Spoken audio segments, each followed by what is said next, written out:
I'm talking to Hugh Weathers, the Commissioner of Agriculture for South Carolina. How about And that is a remarkably important job because agriculture is our largest industry, if I'm not mistaken. Well, it is. It's important because someone's got to lead the team.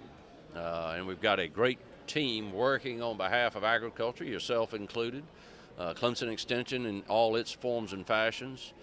Your advocacy groups, Farm Bureau, Palmetto Agribusiness Council. But again, somebody's got to kind of herd the cats. And we think that's our role in the Department of Agriculture, to try to position this industry so that the people who make their livelihood in production agriculture have as many opportunities as possible. Have the infrastructure there to see to that it continues to be available to them. When you first came in, and of course we've been fortunate to have you lead us for a good number of years now, what were the challenges that you recognized, and what do you see as progress that we've made Early here? on, and we still recognize that agriculture is an unappreciated part of our economy, part of our fabric of South Carolina, nationwide. The same thing exists. So years ago at our first strategic session, we said, let's talk about how we can change that mindset and have people recognize what agriculture means economically, jobs-wise, especially to rural South Carolina. So having laid that foundation, it is still one of our primary goals to talk about it to the non-farm neighbor, and therefore get the investments, be it public resources in research, marketing, you name it, to bring those public resources to bear that can make a difference. And one of the things that we have to see to it when we talk about our infrastructure, and this does affect our farmers, is that we have we want our roads, bridges, and all that need to be in place. I know in Sumter, Hugh, the huge chicken industry there that takes feed out to support their Well, we've growers. done studies that tell what the cost is of some of our bridges that can't be crossed in rural South Carolina, and the circuitous route, we use a big word there to say get to where you're going. It costs quite a bit, I think 22 to 3% more trips to do the same work, or more mileage to do the same work. So we're part of that coalition of Fix Our Roads, and we're hoping that this is the year that the legislature, with probably new leadership in the governor's office, maybe we'll look at it a little differently.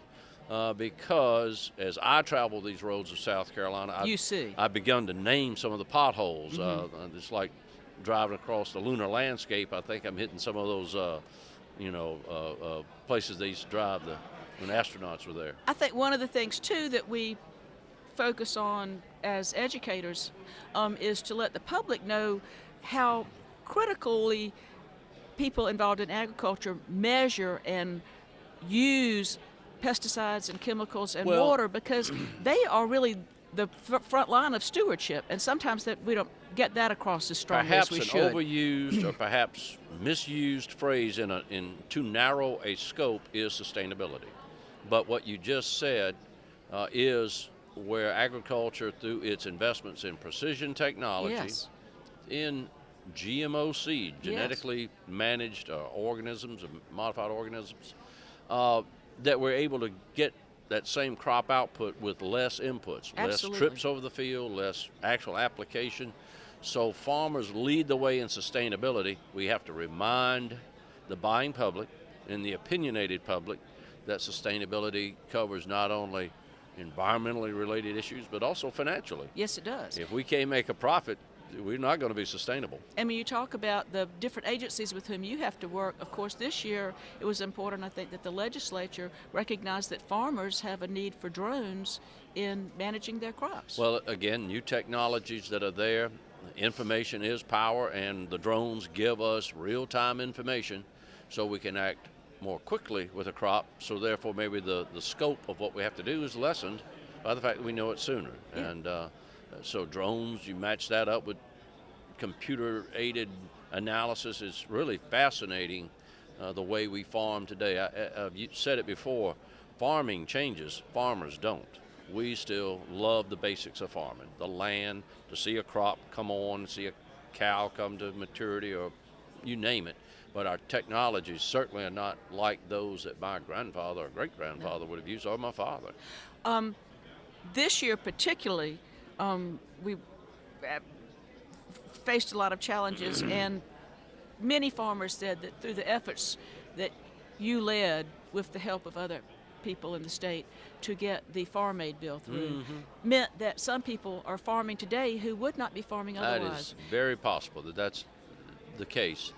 Let's talk a little bit about the I'll Farm say Aid this bill at the and the need outset, for it. that whole initiative of Farm Aid, it evoked about every emotion that you can imagine, from a few days after the flood to visit with farmers. I can't remember how. I think I visited with probably over a couple of thousand in groups, just to see the distraught look, and then not to get any help from the federal sources through a lot of things that didn't have total support, and then for the Farm Aid, South Carolina funded Farm Aid, to materialize, to get that hurdle crossed legislatively. Because our legislators are no longer farmers. Oh, no. Not at all. So again, going back to that issue of communication, the job that the role that you play in communicating, to have our non-farm legislators, which is probably 95% of them, recognize the opportunity that they had to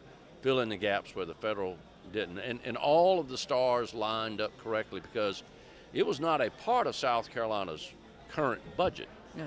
It was monies that were still remaining from previous year's budget. So those things felt like the Lord was just looking out for us. So when the legislation finally passed and became enacted in May, we were already prepared with advice coming in from farmers and groups. We put together an advisory team, did all A to Z. And of course, Scott Mickey was in our office, so Yeah. I was hearing through meetings he had with you, Yeah. all the upfront work y'all did, so that when it was ready to go, the farmers could immediately jump on it and get that paperwork Well, it's done. just like planting a seed. Planting the seed is not the first thing you do in farming. You got to prepare the ground. So we were doing some Take spade that soil work. test. We were doing some spade work long before the law passed, and that allowed us to complete the task in less than 4 months, start to finish, with a lot of graded work from Clemson. And Clemson was not required by law. I mean, they were required by the mission to be a part of it, but Scott Mickey, Dr. Nathan Smith, the whole host of the Extension Network, because we had over 20 educational sessions with farmers in 3 weeks' time. I was down there in Sumter, and people would call in and say, "I will be there. I will be there. I will be there." Yeah, Huge we ate meetings. well in Sumter, or in Manning or Yeah, somewhere. I remember that meeting. If you come to our part of the world, you can count on that. Hugh, what do you see now as the major factor that you'd like to focus on? Well, let's start in Washington. It's a changed environment with the recent election. Some will be positive, some will be challenging. I hope the regulatory environment with which farmers operate is enhanced by reduction of regulations, be it Waters of the U.S. Right now, with our farmers who need temporary workers, it's becoming a seasonal backlog to get those workers through the H-2A program in a timely fashion. So if that can be streamlined, we're hoping for just a better managed government system. More reasonable, perhaps, that we have approach. confidence in. Yes. Now, conversely, trade, international trade, is so important to agriculture. And now to listen that maybe because we are so efficient in agriculture that we produce more than we need. 30%, 35% of our acreage is exported. Yes. So we count on those markets. Critical revenues. And we compete. This is a global enterprise. So if free trade is not fair trade, it does need looking at. But simply the notion that we're going to back off and walk back on some things, that is alarming, potentially alarming. So I'm hoping that the final product and our trade systems that are in place, and the emphasis is on bilateral agreements, and not the 16 nation. Because when you go bilateral, right now it's just two of us talking. If it were a dozen of us, there might be some confusion going on. So, but we can make an understanding that we can stick to. So that has some merit. It'll take time. So the Washington impact on our lives is going to be critical. One we have already here is the Food Safety Modernization Act. Gosh. It will impact, we think, over 5,000 farmers who produce for those markets. So we've got to be ready, along with Clemson, to provide the training, provide the training so that we can give them the certification certificates that they need in the past. And when they do that, they'll be ready to serve markets that perhaps farmers are not serving now. Yes. Maybe it's our farm to institution efforts, because the school system is a great market Resource, in South it should Carolina be, that yes. we need to capitalize on more for our farmers. One of the things that I think we need to worry about too is that farmers are optimistic, and you have positioned us well for the future, but we need for young people to realize that this is an opportunity, and that is a near and dear topic to your heart. Well, it is. You are doing something specific to try to see to it that we have we'll people. do a little bit of that at the expo here tomorrow morning with the Commissioner's Breakfast to raise funds for the Commissioner's School of Agriculture, which is a great partnership initiative that we do with Clemson, with the College of Agriculture. When we finish the 13th year this summer, we will have served over 500 students. And these are high school students, and they are exposed to the breadth of opportunity. I think they're thrown in the deep end of the pool with what the agriculture-related career paths are. Now, we let them have fun doing it. That's why we have such a Katie great... Black does a wonderful job She arranging the absolutely does. curriculum at Clemson. It is a labor of love for everyone involved, starting with raising the funds, because we use no tax dollars to do it. It's always been self-supported. And you keep the tuition very moderate so that that's not going to limit anyone. Scholarships to help. Scholarships available. Yeah. So we're very excited because of the finished product, if you will, is a student ready to more strongly consider an agricultural career and stay in South Carolina, so that in 10 years when you're doing this, whoever sitting in this chair might be a graduate of the Commissioner School of Agriculture. I think that's highly possible, and I want to commend you for the wonderful leadership and service that you've given. It's not like just being with a bunch of people who have the same ideas. You have to often talk to people who don't know the full breadth and conditions and concerns that farmers have. You have to explain it to them, and I'm sure sometimes you feel like just beating your head against the wall, but you have been a steadfast leader and a voice of moderation. Well, and I pray for patience a lot. And we feel like that always helps.